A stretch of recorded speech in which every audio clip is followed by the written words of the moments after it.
شام غریبہ سے متعلق سنی اور دیگر فرقوں میں بہت سارے خیالات اور عقائد موجود ہیں، اور یہ ایک ایسا لفظ ہے کہ جس کو سنتے ہی ذہن میں ہزاروں طرح کے سوالات اور کہانیاں جنم لیتی ہیں۔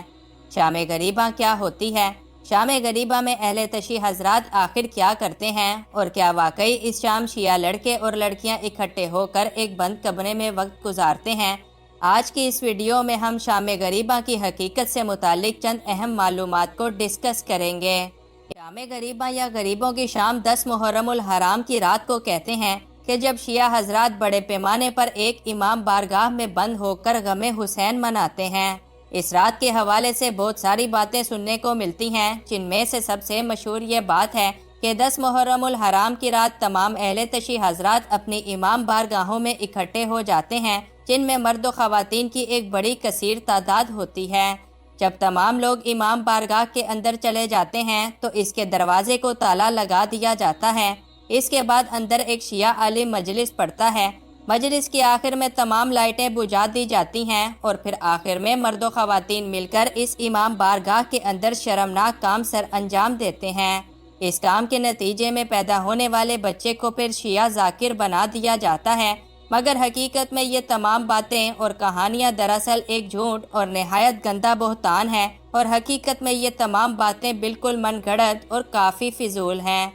اصل میں 10 محرم الحرام کی رات کہ جس کو عرف عام میں شام غریبہ بھی کہا جاتا ہے، یہ اس رات کی سوگواری کو کہتے ہیں جس رات یزیدی لشکر نے نواسے رسول اور ان کے ساتھیوں کی لاشوں کی بے حرمتی کی اور خاندان رسول کو کھلے آسمان تلے شدید زیادتیوں کا نشانہ بنایا۔ یزیدیوں نے اپنے لشکر کی لاشوں کو تو دفن کر دیا، مگر خاندان رسول کی لاشیں 2 دن تک بے گور و کفن ایسے ہی پڑی رہیں، اور بعد میں تیسرے دن ایک قبیلے نے ان پر نماز جنازہ پڑھ کر ان کو دفن کر دیا۔ لفظ غریب کا مطلب وطن سے دور ہونا ہے، اور بعض اوقات جو اپنے گھر سے دور ہو اور جو اکیلا ہو، اسی کے لیے غریب کا لفظ استعمال کیا جاتا ہے۔ شام غریبہ کا لفظ بھی انہی لوگوں کو یاد کرنے کا نام ہے جو کہ کربلا کے میدان میں اپنے گھر سے بڑے دور تھے اور صحرا کی تپتی ریت میں بالکل اکیلے رہ گئے تھے۔ شام غریبہ کے اندر جو نوحے پڑھے جاتے ہیں وہ حضرت امام حسین، ان کے ساتھیوں اور گھر والوں کی مصیبت اور واقعہ کربلا کے بعد جو عورتوں اور بچوں پر دردناک گزری، ان نوحوں کے اندر صرف اس سب کو یاد کیا جاتا ہے۔ اہل بیت کے لوگوں نے وہ اندھیری رات کربلا کے بیابان میں کیسے گزاری، اس کو یاد کرتے ہیں، اور اس رات شیعہ حضرات موم بتیاں جلا کر اندھیرے میں بیٹھتے ہیں، اور یوں وہ لوگ اس اندھیرے کو یاد کرتے ہیں جو کہ آل بیت پر گزرا تھا۔ عزادار اس رات کوئی علم بلند نہیں کرتے اور نہ ہی کوئی روشنیاں وغیرہ بلند کرتے ہیں، بلکہ پریشانی اور غم کی حالت میں مجلس برپا کرتے ہیں تاکہ وہ کسی طرح سے آل رسول کی ان مصیبتوں اور پریشانیوں کو محسوس کر سکیں جو کہ کربلا کے میدان میں ان لوگوں پر گزری تھیں۔ شام غریبہ غم کی اس شام کا نام ہے جب خاندان رسول ننگے سروں آسمان تلے تپتی ریت پر بیٹھے ہوئے تھے۔ اس رات بیویوں کے شوہر نہ رہے، بچوں کے باپ نہ رہے، اور یہ اداسی اور بے بسی کی ایک بڑی ہی سخت رات تھی۔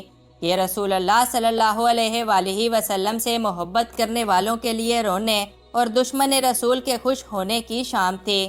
ایک ایسی شام کہ جس میں صرف غم ہی غم تھا، اور یہ محض صرف ایک الزام اور پروپیگنڈا ہے کہ اس کو ایک ایسی شام بنا کر پیش کیا جاتا ہے کہ جس میں کوئی گناہ یا پھر کوئی گندا کام کیا جا رہا ہو۔ ایسے ہی ایک انسان اپنا واقعہ بیان کرتے ہوئے سناتا ہے کہ میں ایک دیہاتی گھرانے میں پیدا ہوا، اور مذہب کے نام پر مجھے بس اتنا ہی معلوم تھا کہ جتنا گاؤں کے مولانا صاحب نے مجھے بتا رکھا تھا، لہٰذا مجھے اکثر مولانا صاحب سے شیعوں کے متعلق کچھ نہ کچھ سننے کو ملتا ہی رہتا تھا، اور ہمارے مولانا صاحب بھی شام غریبہ سے متعلق بڑے ہی غلط نظریات رکھتے تھے۔ وہ لڑکا بتاتا ہے کہ میٹرک پاس کرنے کے بعد جب میں کالج میں داخل ہوا تو وہاں میرے ایک دوست کا تعلق اہل تشیع گھرانے کے ساتھ تھا۔ میں نے اس کو جب قریب سے آبزرو کیا تو وہ مجھے بالکل ایک نارمل انسان لگا، اور میری اس کے ساتھ قربتیں بڑھنے لگیں۔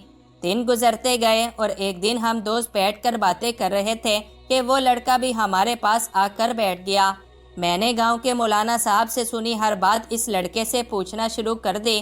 جب میں سب کچھ بول چکا تھا تو وہ میری طرف دیکھنے لگا۔ اس نے صرف اتنا کہا کہ یہ تمام باتیں من گھڑت اور غلط ہیں، اور پھر وہ اٹھ کر وہاں سے چلا گیا۔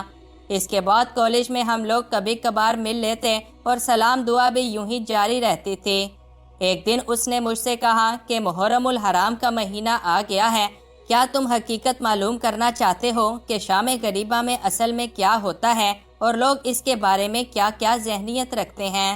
میں نے کہا کہ ہاں، میں ضرور دیکھنا چاہتا ہوں۔ 10 محرم الحرام کی شام میں ان کے گھر چلا گیا اور رات 9 بجے کے بعد وہ مجھے امام بارگاہ کے اندر لے گیا۔ میں نے وہاں دیکھا کہ عورتیں، مرد اور بچے سب کے سب سیاہ کپڑوں میں ملبوس امام بارگاہ میں داخل ہو رہے تھے۔ ہم لوگ مرکزی دروازے سے اندر داخل ہوئے، جبکہ خواتین کے لیے ایک الگ دروازہ موجود تھا۔ اب میرے دماغ میں موجود مولوی صاحب کی تمام باتیں گھوم رہی تھیں۔ میں ابھی اپنی سوچوں میں ہی گم تھا کہ امام بارگاہ کی سبھی لائٹیں بجھا دی گئیں۔ اب صرف ایک لائٹ اسٹیج کے قریب جل رہی تھی۔ اسی دوران ایک ذاکر اسٹیج پر نمودار ہوا اور کہنے لگا، اِنَّا لِلَّهِ وَإِنَّا إِلَيْهِ راجعون۔ یہ سنتے ہی حال میں کوہرام سا مچ گیا اور ہر طرف سے رونے کی آوازیں آنے لگیں۔ میں حیران تھا کہ اچانک ان لوگوں کو کیا ہوا اور یہ لوگ آخر ایسے کیوں رو پڑے ہیں۔ پھر ذاکر نے بولنا شروع کیا، اے لوگو، تمہارے نبی کا پیارا نواسہ شہید کر دیا گیا ہے اور نبی زادیاں دشمنوں کی قید میں ہیں۔ وہ لڑکا کہتا ہے کہ ذاکر کے یہ الفاظ میرے دل کو چیر رہے تھے اور ہر طرف سے رونے اور چیخنے چلانے کی آوازیں بلند تھیں۔ پھر ذاکر نے کہا کہ آج صبح بیویوں کے پاس ان کے شوہر تھے، ماؤں کے پاس اپنے بیٹے تھے اور بچوں کے پاس ان کے باپ تھے، مگر اب صرف شام غریبہ ہیں۔ مجھے پتہ بھی نہیں چلا کہ میں نہ جانے کب رونے لگا اور اتنے میں میرا شیعہ دوست میرے گلے لگ گیا۔ اس کے بعد اس نے مجھے بلند آواز کے ساتھ کہا، یہ ہوتی ہے شام غریبہ، یعنی غریبوں کی شام۔ شام غریبہ اور اس کا مقصد صرف غم کو محسوس کرنا اور اس کے اظہار کرنے کا ایک طریقہ ہے جو کہ اہل تشیع حضرات خاندان رسول صلی اللہ علیہ وآلہ وسلم پر ڈھائی جانے والی مصیبتوں اور ظلم و ستم کو محسوس کرنے اور اس غم کو اپنے انداز میں یاد کرنے کے لیے کرتے ہیں۔ اس شام میں کوئی ایسا گندا یا غلط کام نہیں ہوتا جو کہ عام لوگوں میں مشہور ہے، لہٰذا ہمیں بھی چاہیے کہ بغیر کسی بات کی تصدیق کیے ایک دوسرے پر گندے الزام لگا کر فرقہ واریت اور نفرتیں پھیلانے سے گریز کریں، کیونکہ اس طرح کے الزام اور بہتان لگانا تو دین اسلام میں بھی جائز نہیں، اور نہ ہی اس طرح کی من گھڑت باتوں اور افواہوں میں کسی طرح کی کوئی سچائی یا پھر کوئی حقیقت موجود ہے۔